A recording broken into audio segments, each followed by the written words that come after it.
Hello, it's the Friday night with Erdinger. We are in the lovely Spanish caravan. It's lovely inside. It's even nicer outside, to be honest with you. It's beautiful, sunny day in September. There's a lot of people outside in the lovely little like beer garden thing they've got. Well, I don't know, is it a beer garden? What would you call it, Johnny? Courtyard. It's a courtyard, more of a courtyard, isn't it? He knows his stuff, Johnny.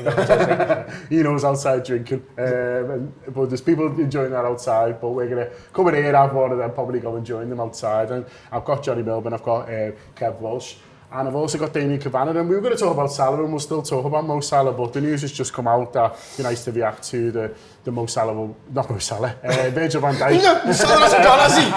You're kidding, aren't you? You're joking. We're having me on, aren't you? Who says? I've met him as a he's in his 50s now. Yeah. But anyway, Virgil van Dijk, he's banned from the Wolves game. It's not a massive shock. It's a bit of a blow depending on who's available, but I think we saw it coming, didn't we? Yeah, you can't, listen, no matter how bad of a decision you think it was, you can't go around calling the referee what he called the referee, can you, for a kick-off? But also, it was fully expected, you know what I mean? He deserved to be sent off because it was a foul.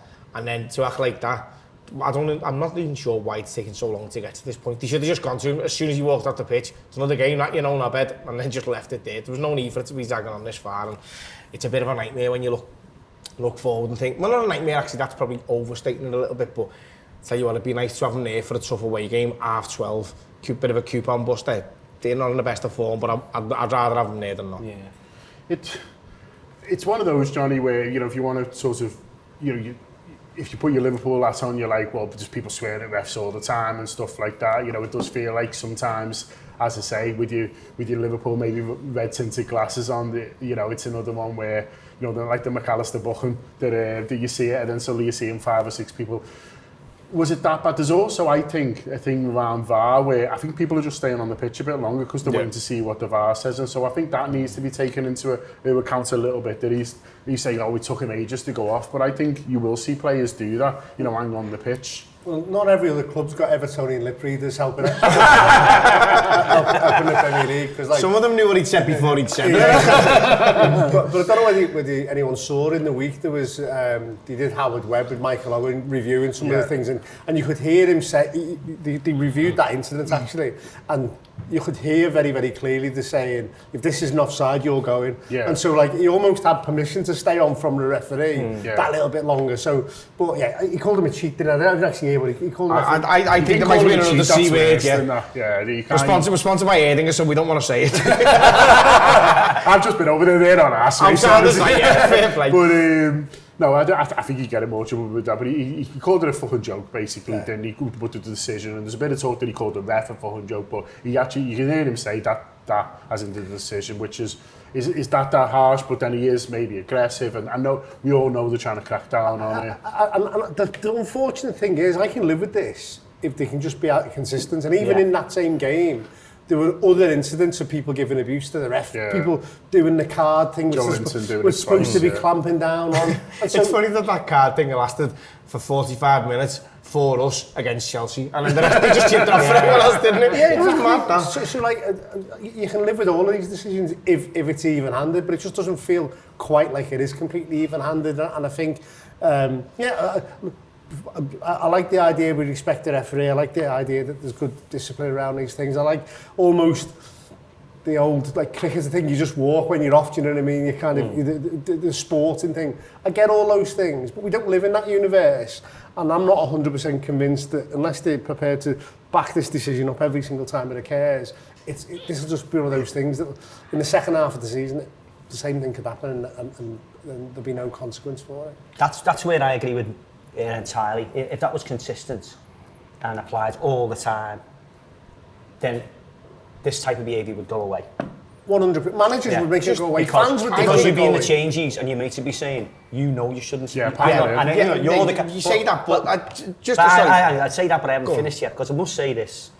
It's passionate game played by passionate people. Now that game before it kicks off, Liverpool are like, well, we're playing up earlier. It's Newcastle away. True. They spent £1 billion, or it feels like that to us because we've made they've made it heavy weather at the transfer window. Blah blah blah. We can't afford for Newcastle to be getting away from us here.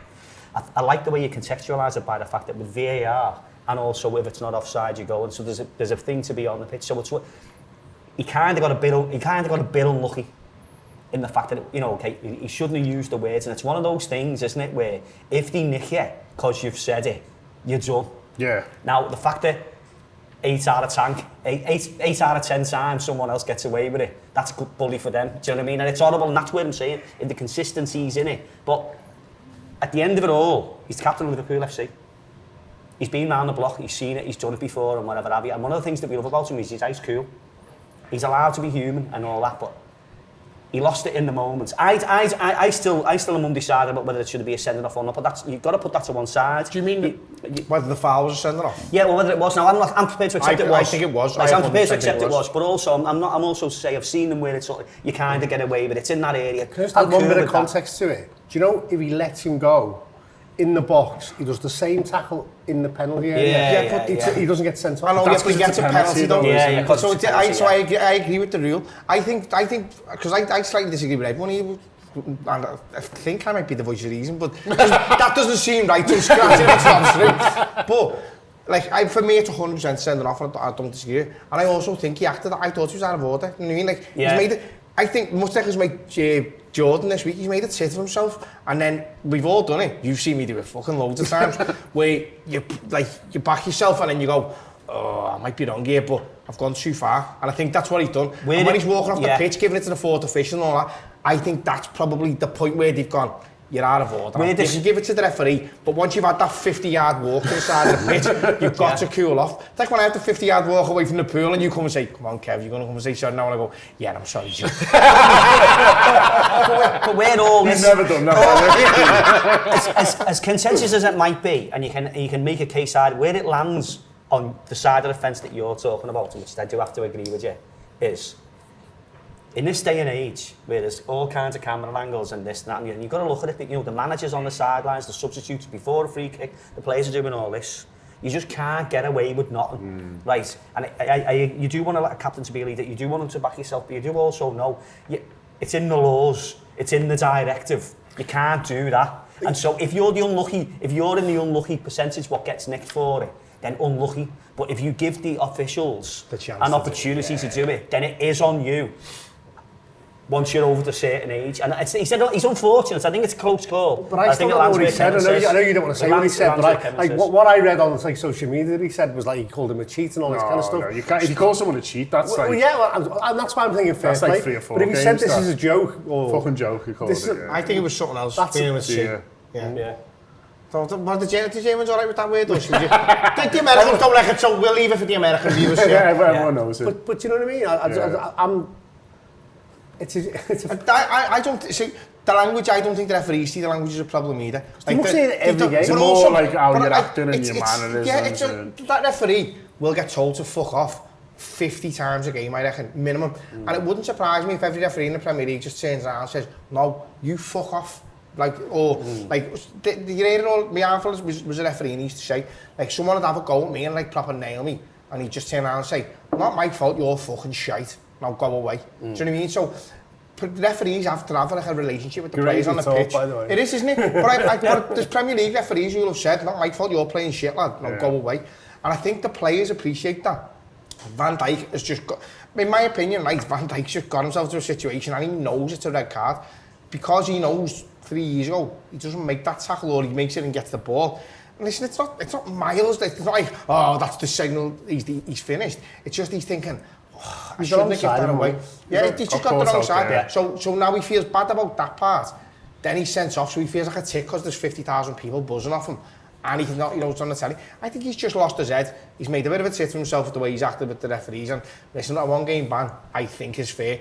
Now, if we don't beat Wolves, I'll set the FA on fire. so there's context to everything.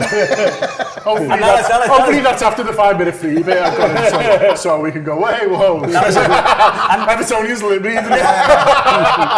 That is a real active and live threat, by the way. Because it's him. Can't wait for my fan to say that. Lancaster Gate burning down. I was nowhere near Soho Place. You know whatever. Is the rights and wrongs, whether we agree with it or not, Johnny, he's not playing, and it does leave us in a bit of a pickle. Canate, we don't know about. Trent, we don't know about. If one of them's fit, then you feel all right because we did all right at the weekend against probably a better strike force, but if they're both out, then... Yeah, I think before the weekend I would have been more nervous, but actually I think everyone came away really pleased with how both centre-halves played. And you're right, we've got a bit of a fitness gamble for both Trent and Canate, but if we've got either of them available to us, you'd fancy us against a below par Wolves team to have enough. I think we're in the ascendancy. Wolves are one of my worries for Everton this season. as in Everton. They could take all the spots. Yeah, exactly. Because they are struggling like mad. But the half-12 on a Saturday is always a worry. The Trent one, he's got a little record now of just jibbing these internationals off and missing. Like the 2 games now he's back by it. And he had the shot and felt as I think it was Howie, wasn't he? And listen, if I was putting my mortgage on one way or the other, my mortgage would be on Trent playing rather than that I'm missing the game. And as you said, if he does, you can then trust the 2 centre-halves to just listen, take care of business. We're not going to be under huge amounts of pressure you wouldn't have thought against these. But I just think as long as Trent's there, we'll be all right, and I think he will be. And if I had to cut my mortgage, I'd say they're going to hold him back. So what happens then? Well, that's an interesting case. That then becomes the issue, doesn't it? So what would happen then? Because we've got no right back cover besides Joe Gomez. But just Quansah get a game. He'll have to, won't he? Listen, and then thinking a little bit further ahead, then my thought would be, I wouldn't be bothered playing Quansah, by the way. I think he done perfectly well against Newcastle. What if Matip pulls up? Then in that game, I think Endo's played a bit of centre-half and he might have to play a little bit more. Listen, Endo can do it all, can't he? So maybe that is the answer. But I think that's where Klopp will be thinking, if it does get to that and I do have to start Quansah and Matip's the one where you're worried about just pulling up. And it could be at any point in the 90 minutes. It could be after 9 minutes, it could be after 90. Yeah. So that'd be my little worry about that. And it probably just shows a little bit of a paucity of options in the squad, really, doesn't it? If Trent is missing, it's a massive miss, and obviously because he's one of the best players in the world. So if you're missing him, you're gonna miss him. Yeah. But if he is missing for that one, I'll be worried. But I'm a little bit more positive than you on that one. I think Kavanagh and he'll be all right. And Erdinger, please.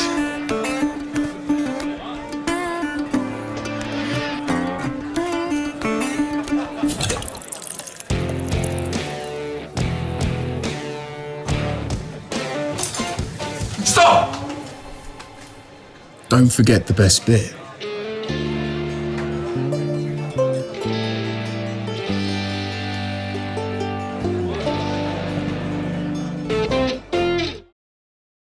Mo Salah's going to play anyway, which is nice.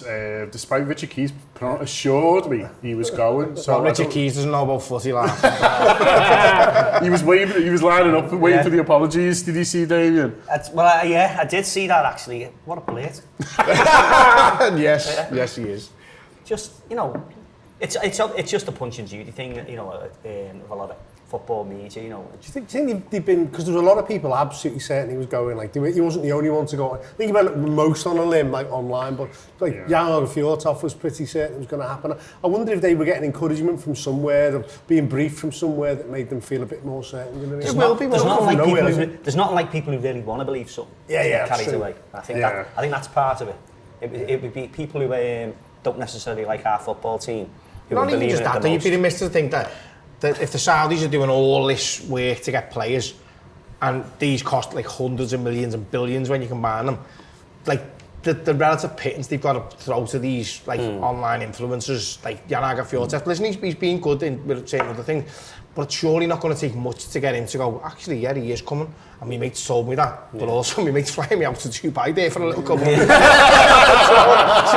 a massive coincidence. Jan Fjortoff's like that. I don't know, I got it wrong, and all these people are just going, you got it wrong. He's like that, sitting there in Dubai, 2 weeks free, all inclusive. He's like, I'm proper ass. £700 steak in front of going, I love it. Yeah, I'll make a show of myself anyway. I'll do it for less, by the way. I'm sure Jan Fjortoff can't be bought. Not even with the £700 steak, put me in Kev cut. We'll share it.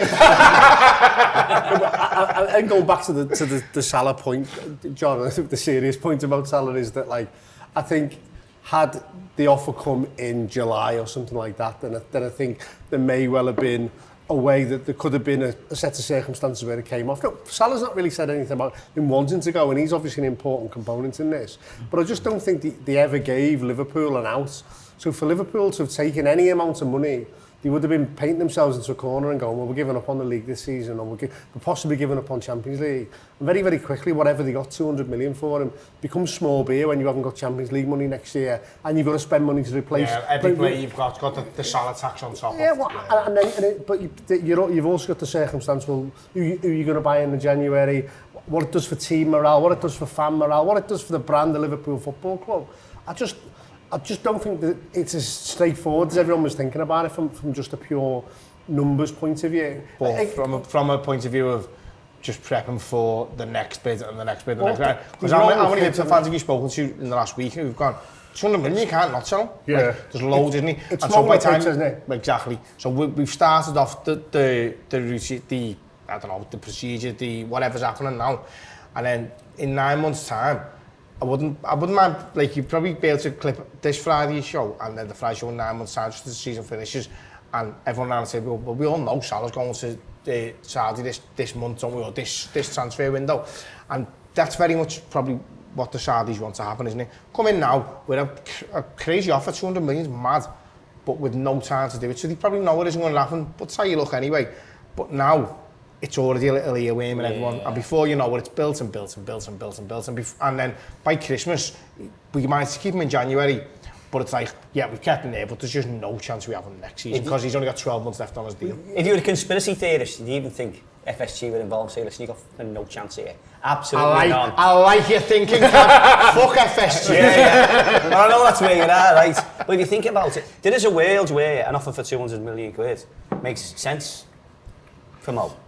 Of course it does, but it doesn't make sense when you can't replace him. Yeah. When you can risk not qualifying for the Champions League next season, risk your chances of winning risk your chances of not winning the UEFA Cup, which then diminishes your UEFA coefficients, which then leads into the Club World Championship, and all this thing is a money thing that's going on and we're going on. And Mo Salah's a vital chess piece in where Liverpool are and how Liverpool regain their place in the Champions League, keep their European coefficients, which then leads into Liverpool qualifying for this Club World Championship 32 team thing, this bonanza that's going to be there. So Liverpool, they couldn't waste that money. If they released him for 150 million quid or whatever it is, missed out on the Champions League money.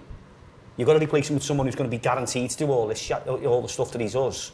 You know, it doesn't make any sense. But if you've got your ducks in a row and you've got the next best thing coming, and you've got time to do it, and you can do it in a world where it's not like in a blaze of publicity where the Salah tax comes into it, where everyone knows you've got the money burning in your pocket. Strategically, it could be the best chance, the best player Liverpool ever had financially, because they get him for a song, they win the world, he gets creeping towards his retirement age at an elite level in the Premier League.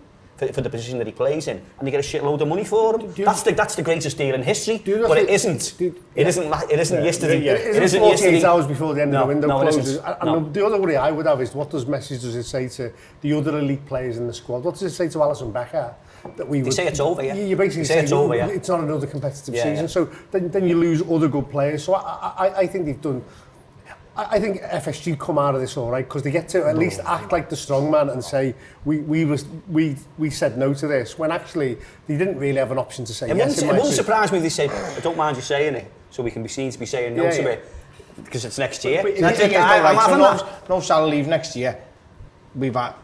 He's been one of Liverpool's greatest ever players, I think we can all agree, yeah? He'll have won one league and one European Cup, plus accompaniments. In fact, I'm going to put the World Club Championship in that, because that meant that when we won it, that did mean the world to us, didn't it? So he's won every trophy, mate. He has.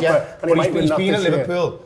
So by next year, will he have been at Liverpool for 7 or 8 years? Something like that. And he's been playing a lot of that time in a team that was one of the top 2 teams, and probably more than 50% of that time was spent in a team that was one of the top 2 teams in the world. Yeah. And he's going to come away with that number of trophies, and that's just the one thing where I think we'll all look back, like when we're older, looking back, going, "Fuck me, how did we have Mo Salah at the level that he played at?" And I seen a stat the other day that he's outscored since he signed Harry Kane. Harry Kane, the greatest things goal scorer ever, and he's outscored him. And he's just going to have, fucking hell, mate, better players than him have come away with no league title and no European Cup. But he was so close to winning multiples of both that it just I don't want this to happen. I hate this feeling of if we'd adjust, and then we didn't, and then it falls apart. We earned so long for what he was. What he delivered. The key part of what we all wanted to deliver. He's kept us at the same pace that we should be, at the European royalty that we should be. And he did it while financial fair play has been proven to not fucking work. And we were the only team who stopped that in this country and made it even interesting, quite frankly. So, we'll be thanked we're one all day. right. Yeah, we're all right with that, yeah. We'll be thanked one day. But I guess what they have done is got a lot of attention for the league as well. And listen, maybe it all falls down. Johnny wants, there's only so much you can build up in hype. I've not watched any of it yet, but I wouldn't even know how to watch it. Yeah, but I have. Stop saying that. I think Klopp said that as well. They're going to just start blathering everyone with fucking this is how you watch it. This, and I'll be quite that, but this is how you fucking ignore it. But you might watch it though and then go, oh, actually, it all falls apart. You know what I mean? I don't know how good the football is. Maybe it's got better with these extra players. I mean, you'd have thought it has at some point, but I guess what I'm saying is they've created a lot of buzz, but then you can create a lot of buzz around something, and then it needs substance. It is the substance there. That's the next step for them, isn't it? Yeah, you got to think this is about them moving away from being a petrochemical-based economy, and they want to bring money from on the world stage from other places. So they've gone massive on it, haven't they? They've gone absolutely massive on it. But if it hasn't got sporting merit, and it hasn't got the competitions don't have merit. Like, even the French league doesn't have. They're a million miles away from what we would consider to be one of the top leagues. So I think they've got a long way to go. And you can have. The USA tried it in the 70s, didn't they? They had Pele over there. Doesn't necessarily mean Cosmos. New York Cosmos. It doesn't necessarily mean it's something that people are interested in watching. So it'd be interesting. The thing I found really bizarre about it is what it's done from an inflation perspective to transfer deals. So like, if you think about going back to the start of the summer and Jude Bellingham moves, it was 100 million he moved for. Yeah. It's fucking steal now, that isn't it? It's a fucking steal. That's crazy, isn't it? That genuinely... Yeah. Just like 2 months. Can I say though, who by the way I'm convinced is fucking shite. That's honestly good, convinced he's garbage. Was more expensive than Bellingham and Rice. Them two players would improve any team in the world. Bellingham's been man of the match for Real Madrid every week. I swear to God, he's already won 3 European Cups. Real Madrid just get them, no one's counting. They just add one every time no one's looking. But it's true though, what you're saying. I was thinking about the other day, Bellingham, we chased and we couldn't quite get there, and it was 400 grand a week. That's like, genuinely, there's pocket change, though, it's mad though, isn't it? Do you know what I mean? And I think that's what the likes of FSG are going. But like, they already thought it was out of the basket craziness at the start of this season, and now it's just been turbocharged by this new, like, absolute disruptor. And one of the things about it is, you're saying, how bad's the league, how good's the league? We don't know, we never watched the league. But what you can say is Saudi Arabia qualify for the World Cup every single time. So they are, not every time, but I wouldn't mind betting if you looked at back in the last few, they're always there. They're shite in it, but they're always there. And I think that might be where they've got a little tiny bit more of a foothold than the likes of your Chinas when they were trying to do it, or your United States when they were trying to do it, is that they've got a football heritage that they can sort of anchor from and grow from. Which, I remember even back to USA '94. Yeah, they were there. Well, exactly. I went to see them in New Jersey. Did you? Saudi Arabia versus USA at Rutgers University. There you go. Pre World Cup warm-up game. And that shows you, doesn't it? So they have got a little foothold in there. But listen, I hope it all fucking crashes and burns for them, much like Everton, you know what I mean? But that's where I'm at. To finish on Mo though, I think he's come out of it well. You talk about if FSG come out of it and stuff like that. I think he's just kept his powder dry. He's kept playing. He's kept running on the pitch. He's scored goals because he always does. And you've got no worries about him at all this year, hasn't he? It's obviously been a bit of a distraction, I'm sure, in terms of his life, but. He was never one he was going to down to or say, I'm going, you've got to tell me and stuff like that. He's too professional, he's too cool. He's knocking around the museums in London now, exactly, isn't he? And one of the reasons why FSG knocked it back, and one of the reasons why you don't even want to sell him for 150 million, because you know exactly what you're going to get from him this season, and that's effort and goals. Yeah, I mean, the ultimate modern day professional. He's proved himself to be that, hasn't he? Not just from being an athlete, not just being a point of a goal scorer, but then also quite happy to weigh in with the assists. And then, but also the way that professionally links into, well, I want these records, but that means that the team's doing well, you know what I mean? It's not like I'm not going to pass to someone. Yeah, it's okay when the strikers agree. You know what I mean? Yeah. You really need that. But he doesn't come across as horrible. He doesn't come across as anything. There's no agenda with him and whatever. He's very passionate about his home country and about being a leader for his team, and so he should be, you know. And I think he knows his time's out there for another move. For another payday or whatever he wants to do, because he's confident in his body. And these days, in the sports science things, might be like, you're 31 now. It's like you can crack on at a certain level till you're 35 or whatever it is. And he trusts himself and he backs himself. So he's made all the right moves. He literally has not made one mistake while he's been at Liverpool on a public thing, and he's come out and when he's had an opportunity to be just nice and genial, that's what he's done, and he hasn't overdone it, and he hasn't tried to, overdo anything or whatever. He's just been dead. I'm a boss player, and my job is to be a boss player, and he's just carried on with that. So if I was advising him, or whether it's just in his personality, just to be that type of character, and behind the scenes, he's still got that steely resolve to be competitive and want the best for himself and whatever. Absolutely nails. And think about it from here. Now, you think of a move like that. You look at like Jordan. Who's upset a load of people in the way that he's moved, at the time that he's moved. And he's got the girl. But you have a one-track mind. Because of that fucking interview today, what a car. Exactly, so all that, he hasn't done any of that, and he's just, because he's that type of fella. And so what'll happen will be, if he goes there next year, and Liverpool get £1 squillion, and they can replace him, and they've still been successful, he's not only has he won the world, he's just cemented his legacy on cherry on top of the cake, hasn't he? He's just done everything right, and he just comes across as that type of fella.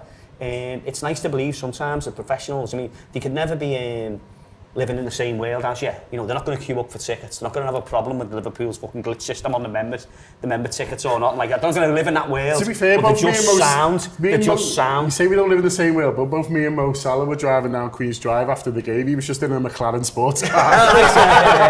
yeah.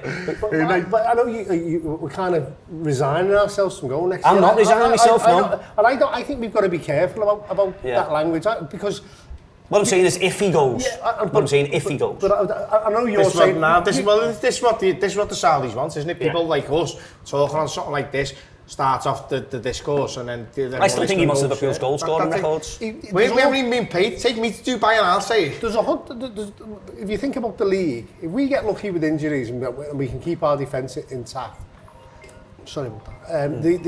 There's only we're the only team who're going to challenge City this year. I think as long as we're that competitive, yeah. As long as he thinks that, say for example, it's this time next summer or whenever the bid is, and Liverpool, do something in January or whatever it is, and Jurgen's working his magic or whatever it is. If Liverpool's that close to winning the league this year, or they show them with the ambition, and he'll be told about who's getting tapped up. That's soon actually, because and also in the background it'll be, well, I'll stay. Well, who was it? One more year. Because I tell you what, I didn't get to celebrate that league championship 100%. with the open top bus. The only problem with that could be though that if he does that next summer, he'd have to sign a new contract, because otherwise he goes for free the following summer. Well, there's flexibility all over. But the beauty of this here is that Liverpool and Mo are both a winner at this, aren't they? Do you know what I mean? And so it's his day job to enjoy himself. It's his day job to get records. It's his day job to be successful and all that. Yeah. So that sounds, so it stacks up in that direction. Now, if Liverpool do that, depending on where Liverpool are in relation to Man City, for example, about winning the league again or whatever, Liverpool are in a position where this time next year, it's like, well, actually, we just signed this other fella.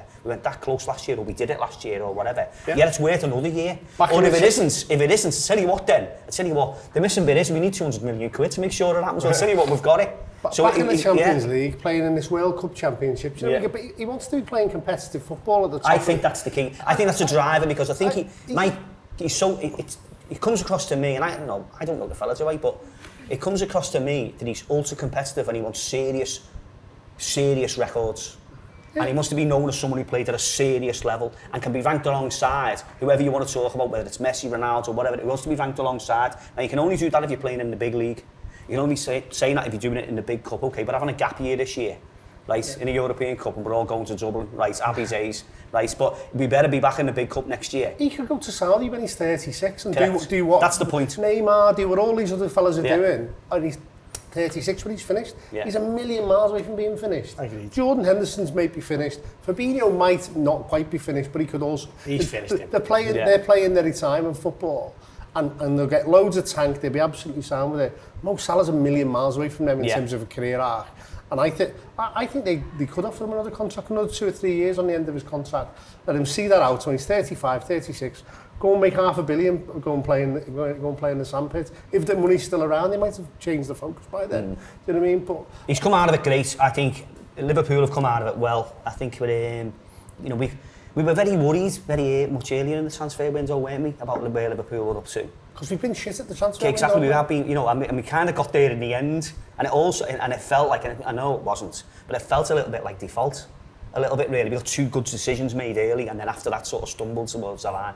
This player is it's like a world icon, isn't he? You know what I mean? Everyone knows that. Everyone's going to be talking about this fella. He's come out of it really well.